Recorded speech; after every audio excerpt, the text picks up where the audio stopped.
Hey guys, how's it going? It's Al.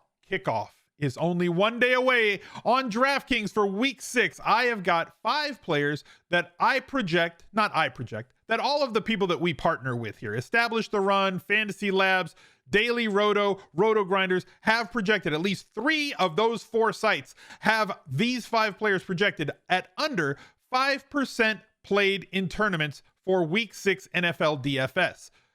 What we're going to do is try and identify some guys that might have some upside to help you win tournaments, and it is a weird week. I'm going to say that up front.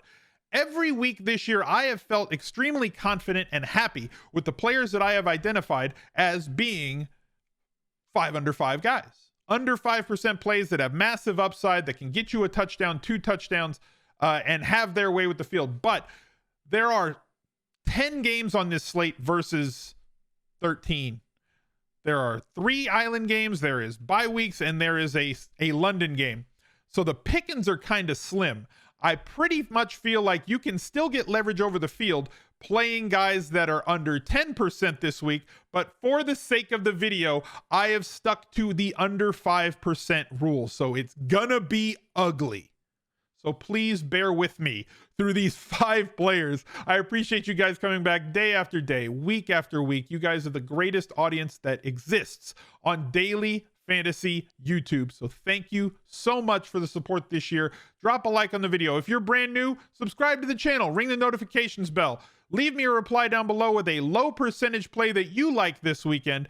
And you guys have been amazing with the shares. Also, click that share button, the little curvy arrow. Click the share button, copy it, share it to Facebook, share it to another social media site. All of that goes a long way to helping this site out, this channel out in the algorithm.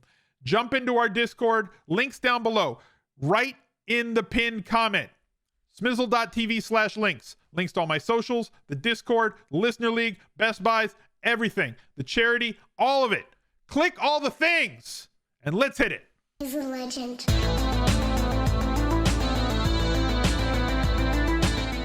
As I said, it's slim pickings this week. Normally, I've been able to find a full-time running back under 5% with massive touchdown upside. It's usually been Nick Chubb. Nick Chubb has been ruled out, so he will not be included in this video this week. So, give yourselves a pat on the back. I know you're tired of hearing about Nick Chubb as a 5 under 5 player, but JAVONTE Williams has been outstanding when given the opportunity this year.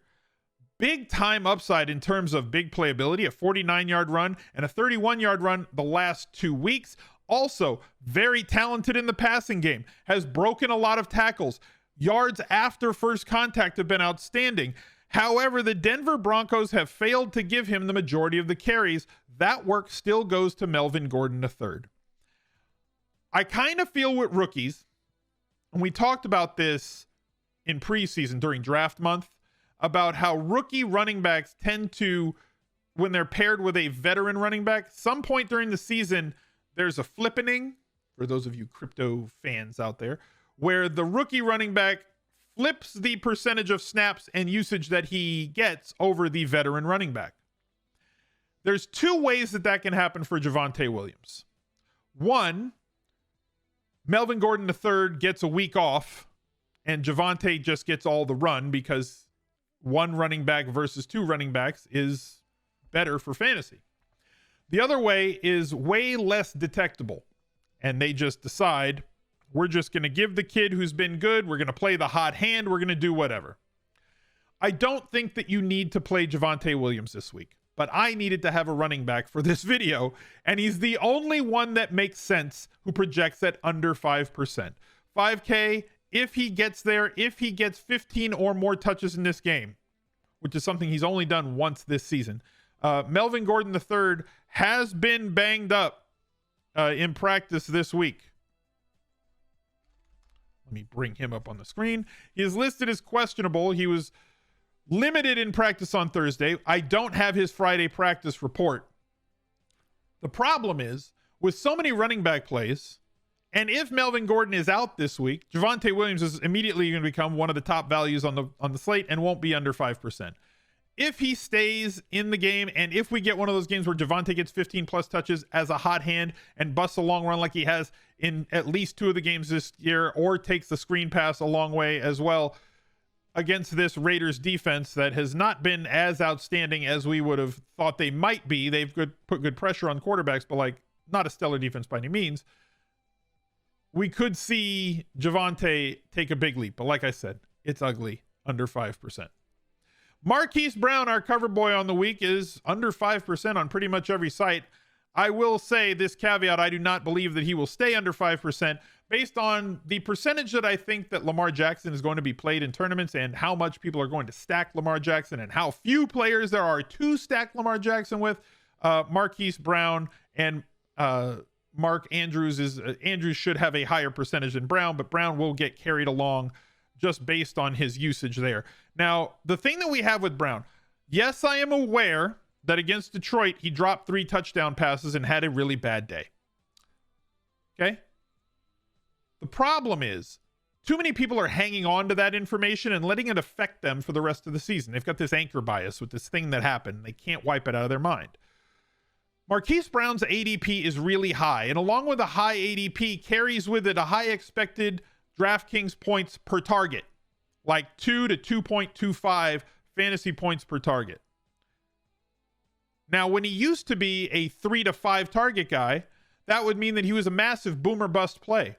But going back to the midway mark of last season, Marquise Brown has gotten a lot of games where he's gotten 8 or more targets. Already 2 of them this year, and 3 with 7 or more, no less than 5 in any game. So if you're telling me he's going to float between 5 and 10 targets with an ADOT as deep as he has, in a scoring environment as high as this one is, and everybody is high on Lamar Jackson as they are this week, not just because of price, but because of point expectation and projection, Marquise Brown at 5,900 is entirely too cheap and provides a great opportunity to score a ton of points at a low percentage for you in tournaments. Can clearly be a guy that blows the roof off of a slate. Another guy that can do the same thing is MECOLE HARDMAN. A lot of different variants here with HARDMAN versus Brown, but similarities in the sense that he is, a speed guy, can score from deep. But we're getting usage from him where it's yo-yoing. So he is definitely a boomer bust play. But this week against Washington, who is one of the worst they're 4th in the league in terms of DraftKings points against. They're worst in the league in terms of DraftKings points allowed to quarterbacks. So a rocket ship to the moon spot for Mahomes and this Chiefs offense, who I believe have the highest total on the week. Yeah, 30.5 is their team total, looking at where everything is right now. So it's this tab? Yeah. So MECOLE HARDMAN with his 12 targets last week, and I'm not expecting 12 targets from him, but with Tyreek Hill kind of banged up a little bit, assuming Tyreek Hill plays in this game, MECOLE HARDMAN makes for a nice pivot off of the other 3 Chiefs who should carry a much higher percentage. Williams at running back, Kelsey at tight end, and Tyreek Hill at wide receiver. You can pair MECOLE HARDMAN in double stacks with Mahomes. You can pair him as a bring back play or a double bring back with Washington players as well, giving you some salary relief, and projects for under 5% this week. And if you're playing in the Smiz Gang Listener League, if you're not, you should probably get in there.